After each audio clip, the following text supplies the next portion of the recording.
This is the 8th episode in a bonus series of Real Democracy Now!, a podcast, talking about deliberation, culture and context.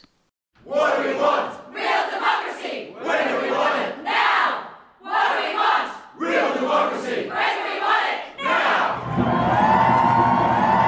Welcome to Real Democracy Now!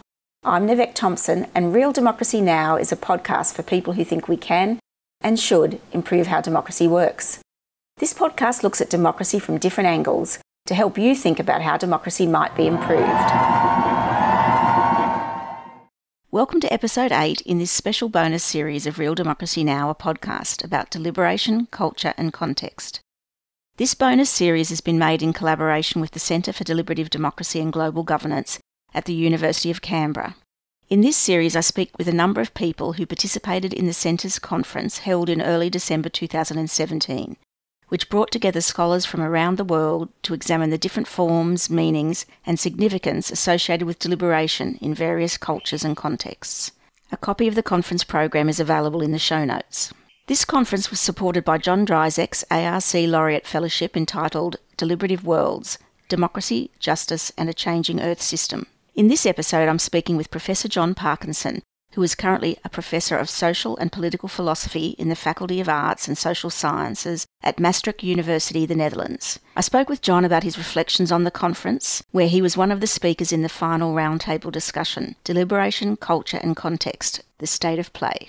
So, I'm John Parkinson. I'm a Professor of Politics at Griffith University, and I'm a specialist in democratic theory, but as applied to public policy. So I cross multiple boundaries in the discipline. Is deliberative culture and context something you've been working on? I'm just wondering how you got to be at the conference. Yeah, well, my original undergraduate degree was in anthropology, so I have been interested in cultural things for quite some time. But then about 5 years ago, I published a book on democracy and public space, and that rekindled my interest in cultural issues, in meaning-making, in symbolics.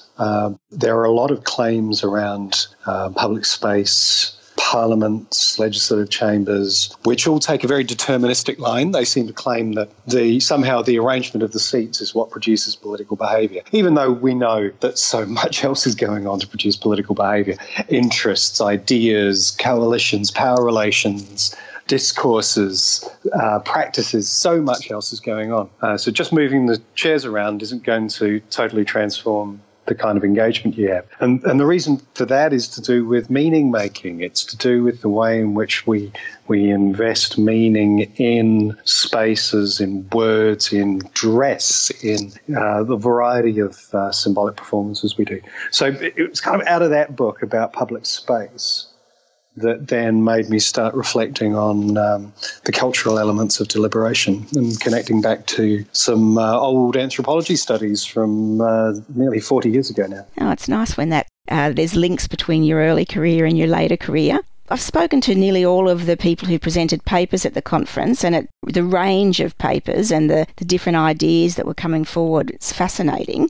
Can I ask you for your reflections on the conference? Sure. The main thing that leapt out at me was the degree to which people are really exploring this idea that culture is not some fixed intervening variable. It's not this thing which floats around between us and the world, but rather it's a way of describing a set of meaning-making processes that we ourselves are active in, that we are makers of culture, we are makers of meaning. And that's quite a different way of thinking about it. We tend to think about culture as being code for ethnicity or race, frankly. Sometimes there's even racist sort of language bound up in this. And we tend to think of peoples as coming from particular cultures, and it's those cultures which make it hard for them to understand one another. And that downplays the ability of people to remake meaning, to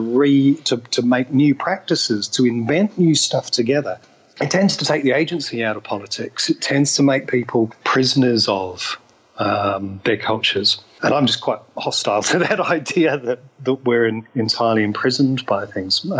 There's all sorts of reasons for thinking that. And I thought people were really starting to play with that idea that there's agency involved here. However, we get trapped in old language. We get trapped in ways of talking about culture that force us back into this old, overarching, intervening variable way of thinking. So you can feel the pressure to move forward, but lacking a language to really run with those thoughts, and getting sucked back into what I call Westphalian thinking. Just thinking about sort of large-scale states butting up against each other, and that explains everything. A very sort of Samuel Huntington Clash of Civilizations way of looking at the world. And when you think about the different papers, was there any ones that particularly surprised you or stood out for you in terms of your thinking about culture, either supporting it or challenging it?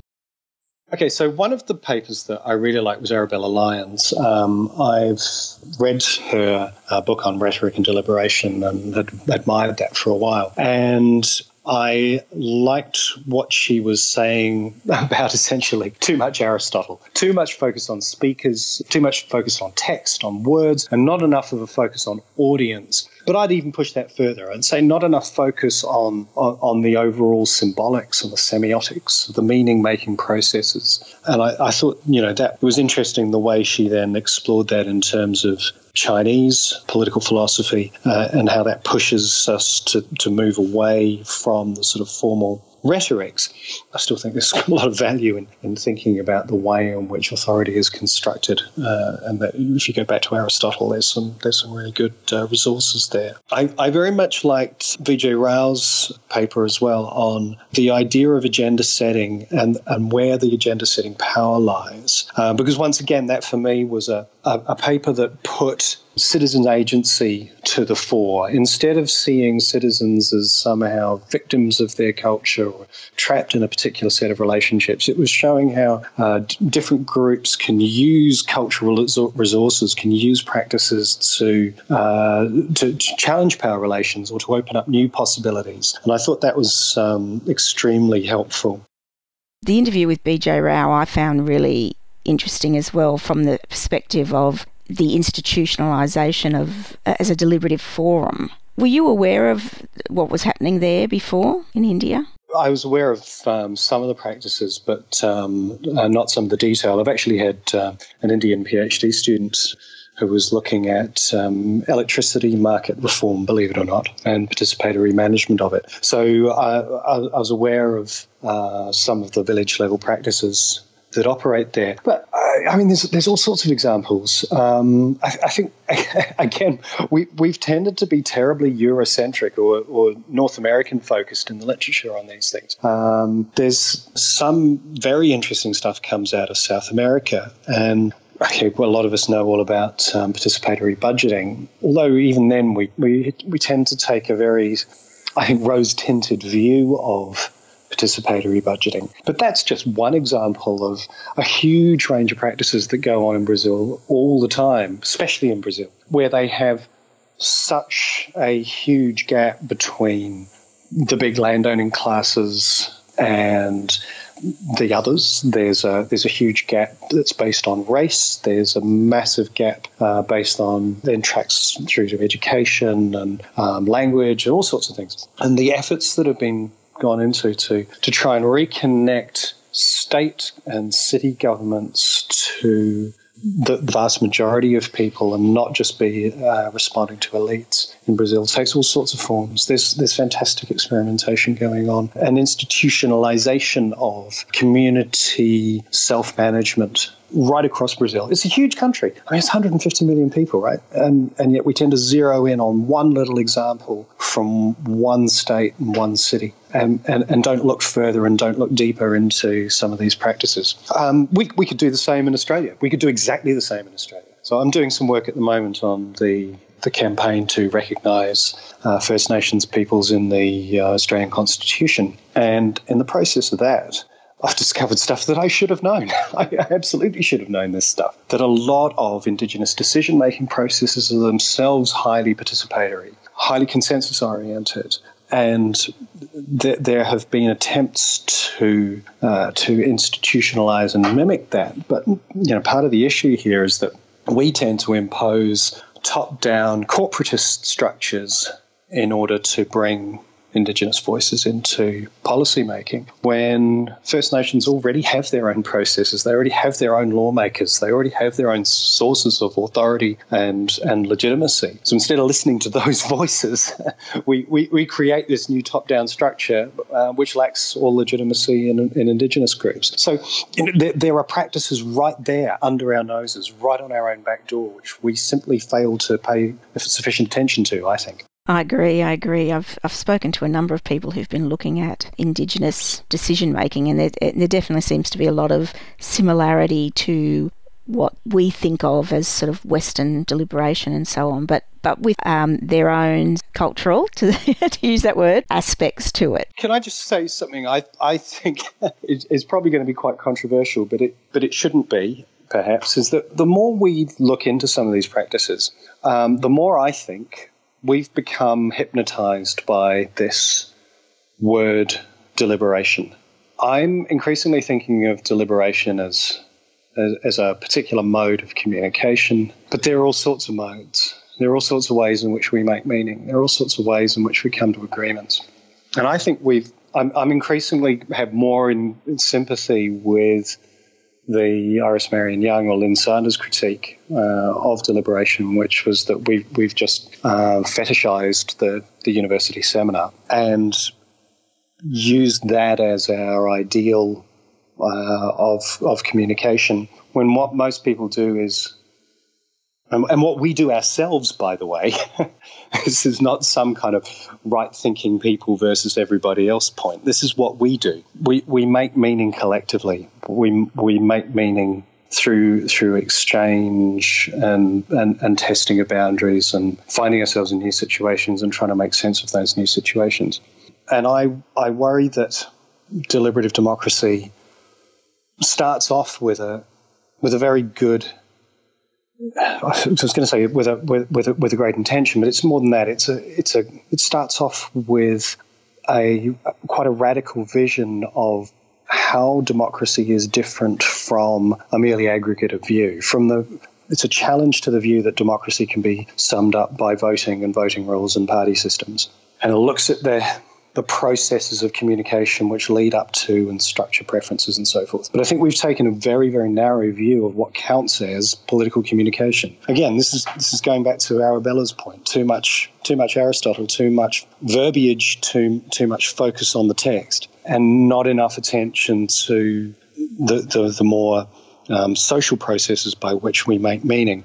And I think that's where there's a more anthropological view could help us, or indeed more sociological view, especially when you sort of start taking into account the power relations and the way in which those relations are encoded and reproduced in language. But it's not just language; it's performance. It's the way in which we stage events, the clothes we wear, the people we invite. The whole thing conveys meaning. And we put too much emphasis on the words, and we put too much emphasis on trying to create a particular kind of exchange. And this blinds us to, I think, to the ways in which we can create new meanings, new understandings amongst people and new consensus. I think we've valorized reason, and a particular kind of reason, over shared meaning making.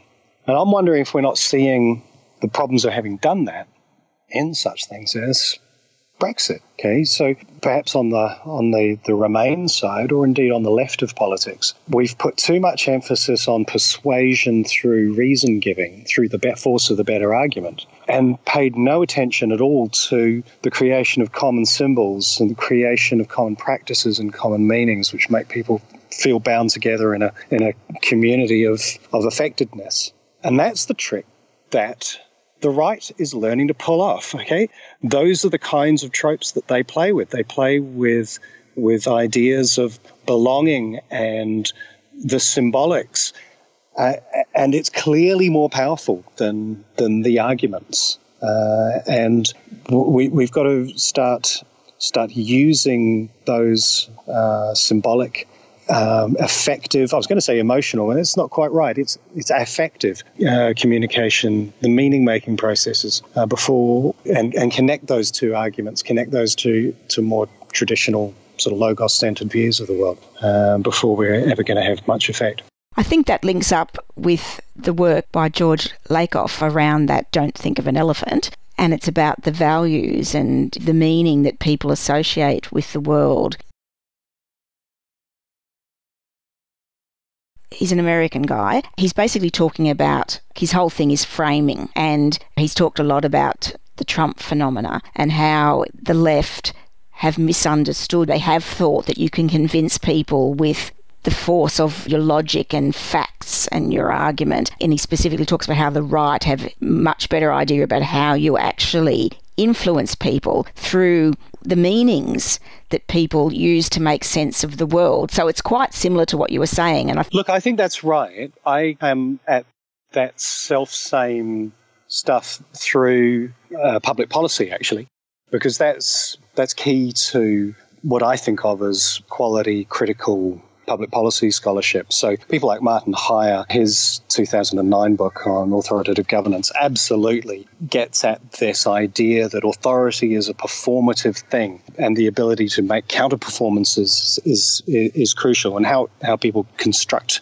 authority through performance. But it goes back way further than that. I mean, there's Donald Shern and Martin Ryan's classic Frame Reflection book looks at policy controversies in terms of framing. There's Deborah Stone's work over many years. There's Dvorak Yanov. There's a good, solid tradition in policy studies which does exactly that. And I think they're more aware of communication. They're more aware of the nuances of communication and the complexities of communication, whereas I think we've tended to take a rather naive view and an oddly rationalistic view, which is so ironic because in many respects some branches of deliberative democracy started as a challenge to instrumental rationality, right? They started as a challenge to this overly technocratic cost-benefit analysis basis of doing policy and wanting to bring citizens and citizen values back in. But we've lost sight of that, and we've become technocrats ourselves. We've become obsessed with questions of institutional design and experimentation and lost sight of the fact that communication is a much more interesting thing. John, that really leads to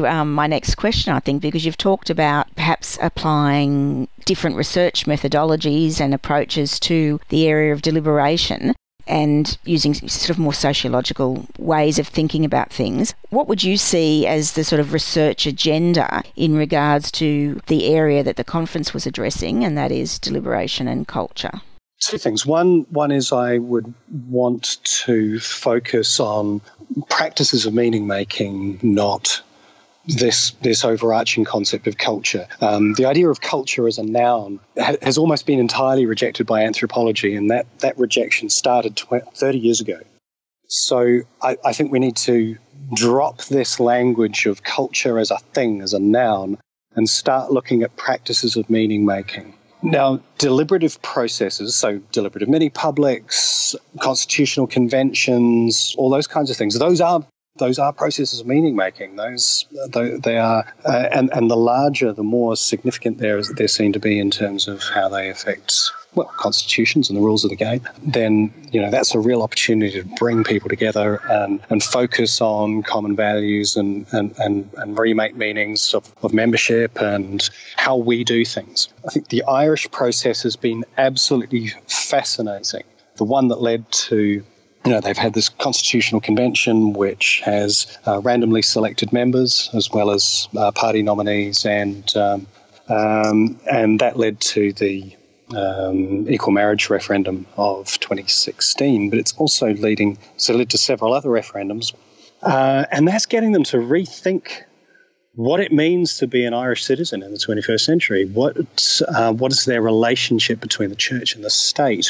What is the relationship between men and women in Ireland? It's getting them to rethink and talk about absolutely fundamental issues and create a new sense of Irishness as part of the EU. I mean, they do that sort of by contrast to Brexit, which is fascinating. The Scottish independence referendum process was a similar opportunity to re-articulate what it is that's distinctive about being Scottish, how we do things. It wasn't so much about independence, it was more about generating this sense of we. But I think we can take that kind of large-scale meaning-making process and we can look at it in micro terms as well. I'd like to go back through transcripts of mini-publics over the years and reanalyze them in cultural practice terms.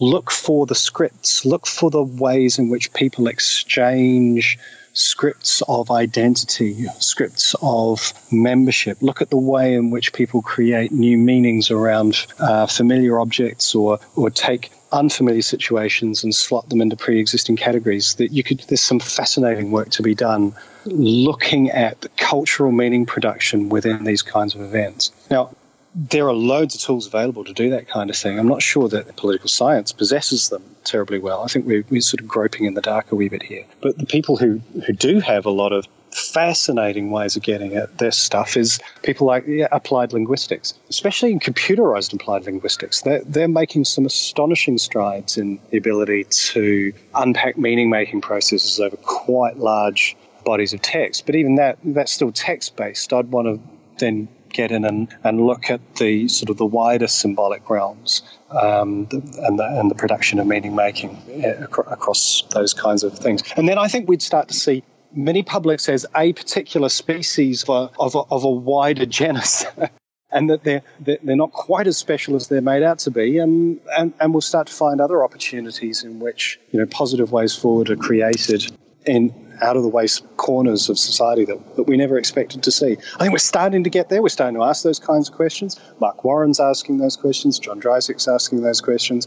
But I think we need to think more broadly and be prepared to step outside our safe disciplinary cages and start taking some intellectual risks. That's hard to do, to start getting at that kind of stuff. Well, that sounds really interesting. Yeah, I think there's so many new techniques, I guess, as you say, like methodologies for analysing material, so on. Can I just step backwards a little bit, though, on the methodology thing? Mm-hmm. Because, yes, there are techniques that are new to us, but they're not new techniques. So in between my anthropology degree and my political studies MA, I was a public relations consultant for 12 years. I worked in radio and then PR, and I became an internal communication specialist, and I did big corporate restructurings and all sorts of bizarre things. And we worked with market research firms. The discipline of market research is light years ahead of where we are in terms of their understanding of techniques to get at the meanings that people invest in objects. I mean, the whole point of advertising is to build a symbolic link between a consumer and a product. It's to invest it with a set of meanings. So there's nothing intrinsic in a bottle of fizzy water. It's the meanings that come to accrete around that bottle of fizzy water. It's the way that people use it to express something about themselves. And you can get people using projective techniques to talk. I mean, people go off on all sorts of fascinating mental journeys when you give them the opportunity to do so. I was once involved in some research on milk, and you wouldn't have thought it, but it was trying to get at how people reacted to different kinds of milk. And back in the days when there was still only pretty much two kinds, there was, the full cream and the homogenized, and that was it. And they were looking at introducing skim milk and calcium enhanced milk and all these other kinds of things. And one of the techniques was imagine a planet that is planet full cream milk. What's the planet full cream milk like? What does it look like? What are the people like? What do they do? What do they feel like? Is it a happy place? Is it a sad place? Is it a fat place? Now imagine the planet skim milk, and you watch people play with this idea of, oh, a planet skim milk. Oh, yes, they're all scrawny and mean and miserable and self-righteous. And people would go crazy with these ideas. That is what we do. That is meaning making. So these techniques to get at the symbolics, to get at the meanings that drive behaviour are well established and have been used for a long time. Now, there are some things like that are starting to get played with. So I've got an old PhD student who did a lot of work on visual methods. She was doing some work. Her name's Lauren Lee Hinthorn, and she was doing some work on Madagascar. And when she was doing interviews, she found it very difficult to get responses. People didn't want to talk about politics. They certainly didn't want to talk about democracy, quite frankly, because it was too dangerous.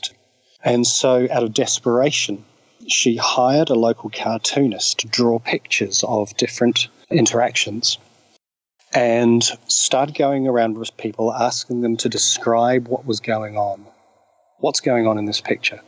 And from that, she then generated a huge amount of data about people's attitudes to democracy, attitudes to the government. And as she went through it, she realised that what she'd done was predicted the coup.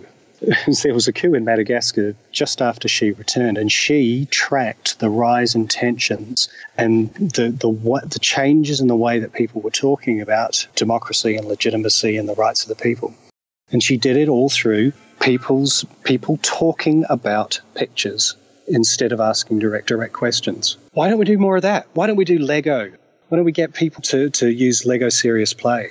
Why are we so stuck in survey methods or so stuck in text? There are loads of techniques out there. We've got to start looking more broadly. Is there anything else you'd like to add about the conference that perhaps we haven't discussed today? I thought that was a great conversation starter, but we need to carry on. We just made a start at getting a sense of what the contours of the issues are, but we didn't really get into a great deal of detail when it comes to overall themes or major approaches. I've given my pitch. I'm fairly clear that just setting up experiments which randomly select people who are allegedly from culture X and putting them in a room with people from culture Y and seeing whether deliberation gets them, that to me is pointless because it misunderstands the nature of culture. So, I think we need to get much more clarity around this idea of culture and cultural practices before we move too much further forward. But it might be that, that then produces an interesting plurality and a creative dialogue. But we need to push this forward and find ways of doing it institutionally that secure funds and enthuse research teams and start producing interesting new work. In the final 2 episodes in this bonus series, I'll be speaking to Dr. Quinlan Bowman and Professor John Dryzek, reflecting on the conference overall. I hope you'll join me then. Thanks for listening to Real Democracy Now! You can find more about today's topic in the show notes at www.realdemocracynow.com.au. If you enjoyed this program, please subscribe to this podcast, write a review, share the podcast with your friends, and join the conversation on the webpage or on Facebook or Twitter. I'd love to know what you think is the essence of a real democracy.